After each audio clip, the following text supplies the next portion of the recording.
Hi and welcome. This time we're here looking at some collet blocks. These are some regular collet blocks, and you notice they are ground and finished. And these are specifically for 5C collets. This is a 4-sided collet block, and this is a 6-sided collet block used to make things on the mill that are 4 and 6-sided easily. Hopefully symmetrical about the center, but it turns out that they're pretty free and easy with the centering part of this.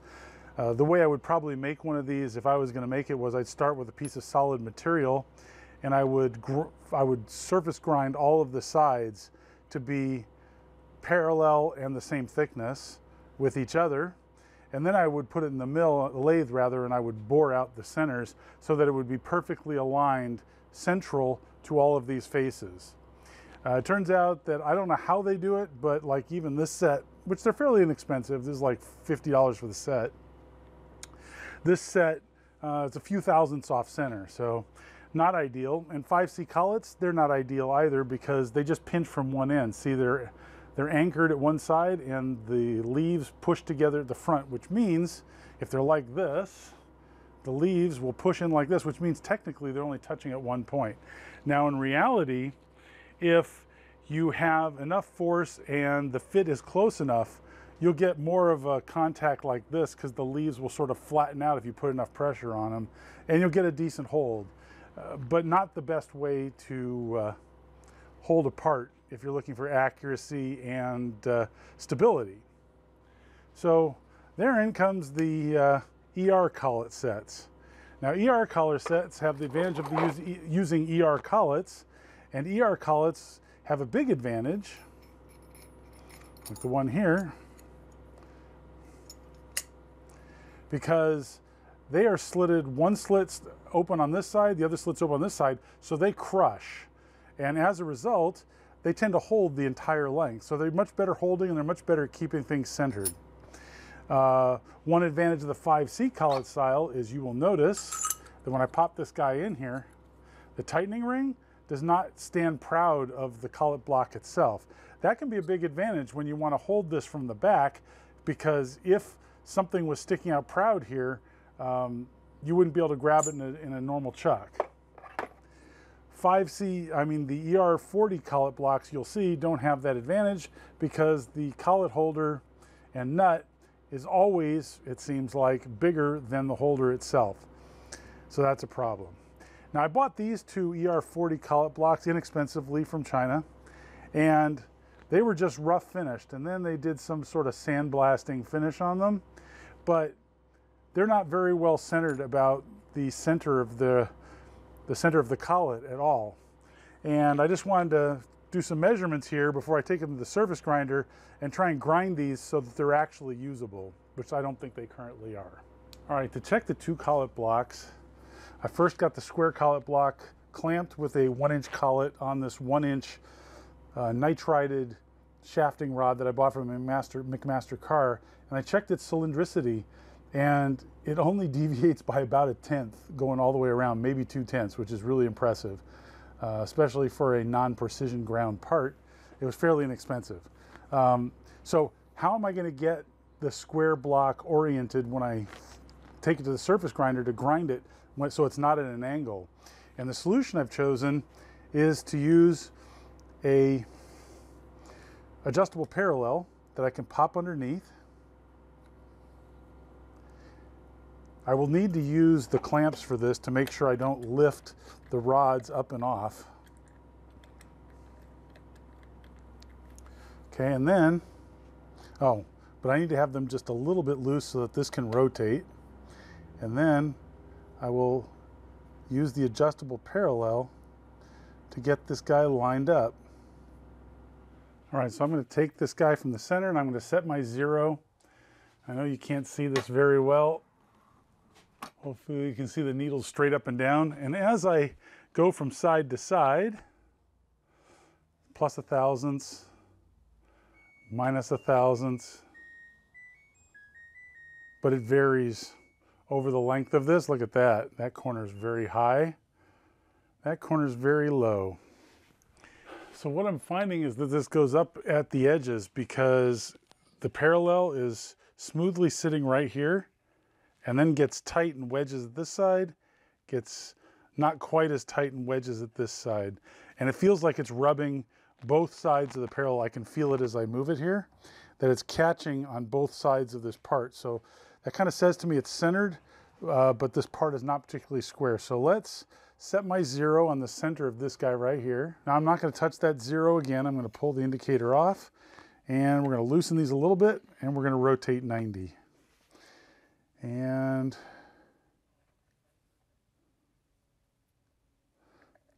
find the next spot here.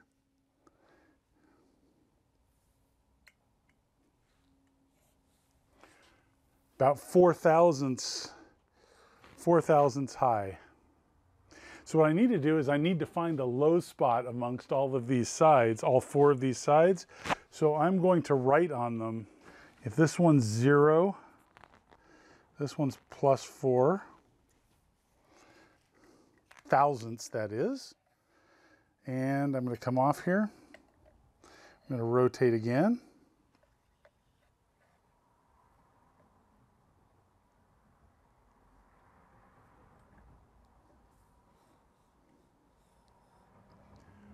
This one's off the scale, so it's greater than +5. And last but not least, this one's greater than +5. Just double check, come back to 0. So pretty close to repeatably 0. The problem is that this varies over the surface because it curves up at the ends. So I'm going to use this as my low spot since everything else is higher than this one. So we will set this one, grind this one first until it's completely flat, and then we will rotate 180 and grind the other side to be the exact same distance. I'll be using the parallel over on the surface grinder as well so that I can get this thing set up the same way. Okay, I'm doing the same thing for the hexagonal block as I'm using the adjustable parallel just to get it centered. Then I'm picking a surface and choosing that as my reference. And then I will come out and rotate one. And you can tell they're not the same size already because the adjustable parallel doesn't fit the same way. This one is -2.5, but they tend to vary as they go from side to side. There's all the sides measured.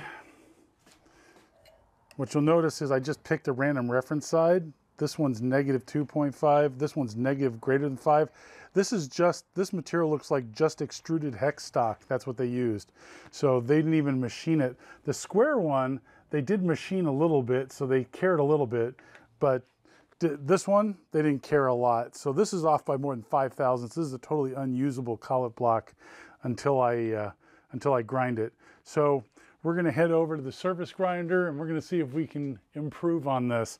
And I'm going to continue to use the same setup. What I got to be very careful with this parallel is that I don't jack it up before I lock it down, which is easy to do. There's a fair amount of mechanical advantage in my favor, so I've got to be careful to rock this back and forth side to side gently so that I find that sweet spot, and that's what I'm looking for. All right, so we're over here at the surface grinder. Everything just barely fits. I've got the angle block sticking off both sides. The parallel is a kind of challenging to use on the mag plate, so I might, if I was going to do more of this, make one out of brass, something non-magnetic. That would definitely be handy. You got to be careful about jacking the part up. Like I said, it's pretty easy to do.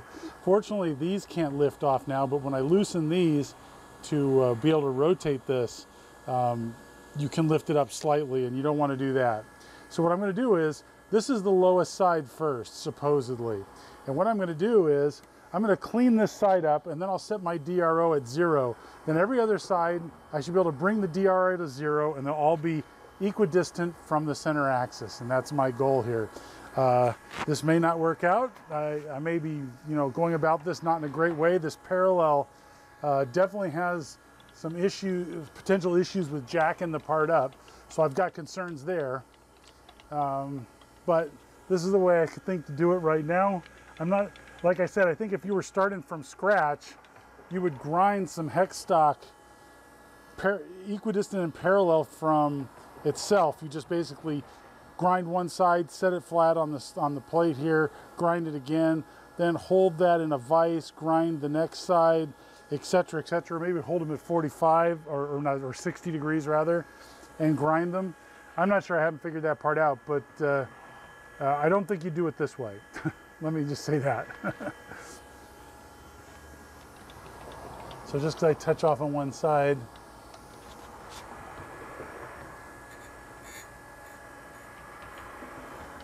okay, let's see how this works. I'm going to go across the whole length.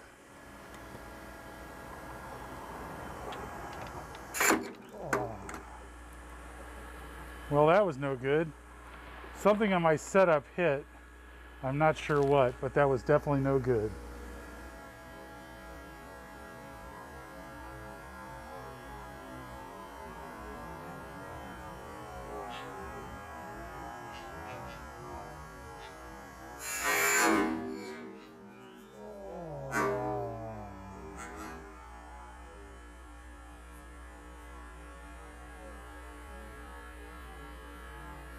Wonder what happened to the wheel when it runs into something?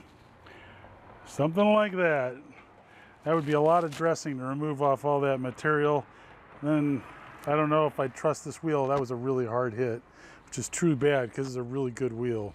The mag chuck didn't appreciate that either. Put a huge gouge here and a couple smaller ones here.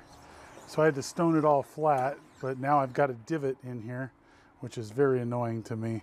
I'd have to take this down quite a few thousandths to get rid of that. That's a big divot. But we've got the thing flat again. Time to put on a new wheel. I don't have another 1-inch wide wheel like that, or 3/4. By the way, I set that wheel and I just tapped it on the ground and it shattered. Good I didn't use it, because it could have exploded on me. You ready to see if novice surface grinder tender can do it again? So I didn't tighten these enough, and the wheel, when it was grinding, it rotated, and that was my fault completely. The setup was fine, just didn't have these tight enough, so it rotated on the shaft. I thought the parallel would hold it flat, close enough, but it didn't. Let's see if we can take a 1/2 thousandth. I've touched off.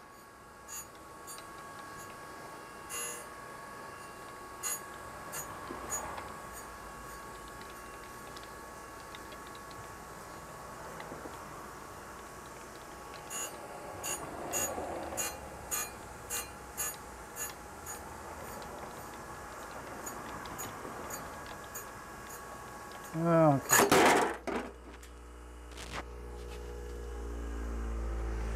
And he does it again. Congratulations, you ruined another wheel. I went too far and I hit the nut. I can't believe I did that.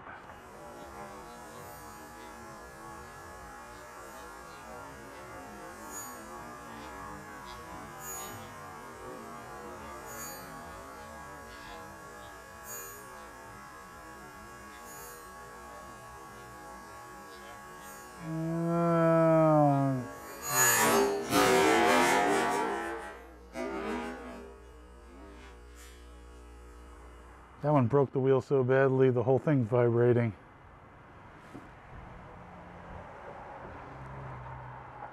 Damaged the parallel. Oh, wow. Okay. Surface grinding novice does it again. Holy cow, that just blew out a huge chunk of the wheel. Unbelievable. That was so horrible. I was doing okay and then I blew it. I touched the damn nut. There you go. And that's what's left of the wheel after an impact. That's what it did to the parallel. Third wheel, I had to leave some of the damaged area because I couldn't remove that much material, but I got a flat face for most of it. And so we're going to rotate one facet over and see if we can hit the same 0 point. I Z'd my Z-axis on the DRO, so we're basically going to be rotating around this pivot point each time, and hopefully it will work. So I'm going to take this, I'm going to loosen this, and I'm going to loosen this. There we go. Next face.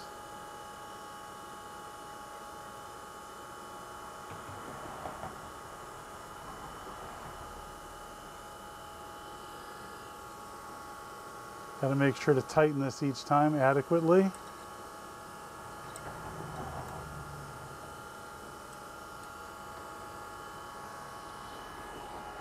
I guess I can raise this guy up. There's 10 thousandths. I'm going from front to back.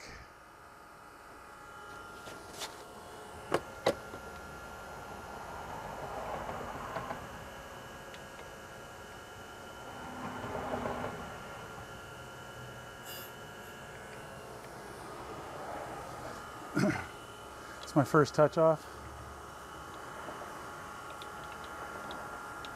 I've got a 0 mark on my rear so that I won't hit the nut.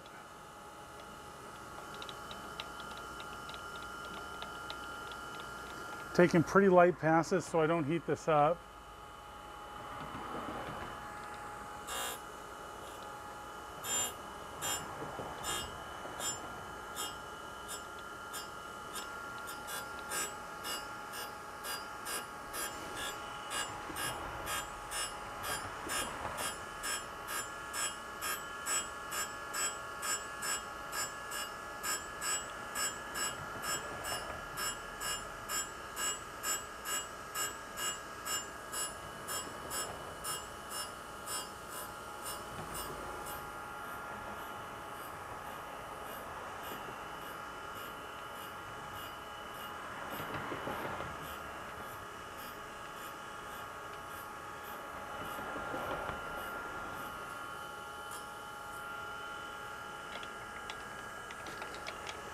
That's side 2 done over there. Bring you back when we're done. The side I'm working on now was 10 thousandths, actually 11 thousandths out of size, too large relative to my reference. 11 thousandths. They didn't even try and get it close.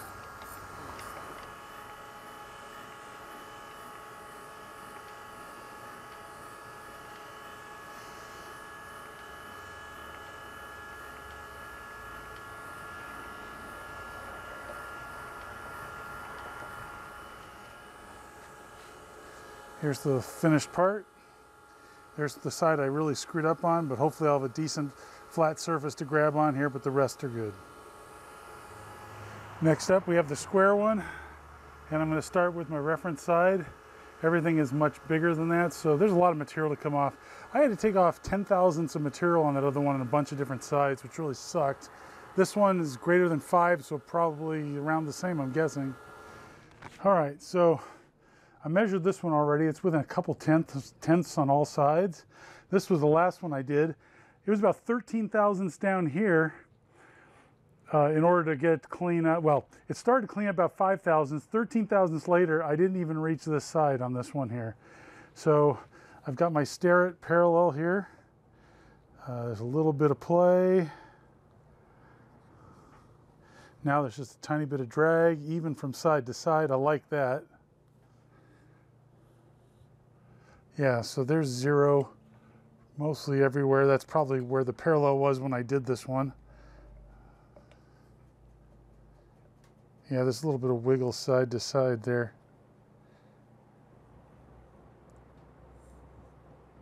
Yeah, that's almost a thousandth right there. That's not as good as I'd hoped. But better than the more than 10 thousandths it was off when I started. This one's a little over a thousandth. Looks like I've got some work to do on this one. I was pretty quick about it. Well, I think we did pretty well.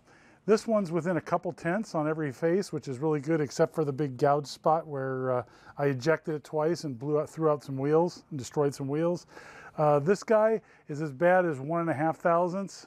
I'm a little disappointed in that. Probably didn't get the parallel right. I was kind of in a hurry because end of the evening and Halloween was showing up, you know, popping up. So I got to get in the house, but still no excuse. I think I can probably do better with a couple more passes on this. But the method's okay. I think there could be improvements, like using bearings in a fixture that was side to side might be better. That way when you tighten the parallel up, it can't shift it up because there's a fair amount of leverage, a mechanical advantage to lifting this up. So that turned out to be a problem. And you can tell with the 1.5 thou, when it's 1.5 thou on one side down to 1/2 thou on the other side, it means it was tilted a little bit. In any case, I think it's still good, and I've got myself a decent set of collet blocks now for ER40. They were unusable before, so I'm happy about that. Anyways, that's where we're at. Thanks for watching. Hope you find it useful. Hope to see you next time.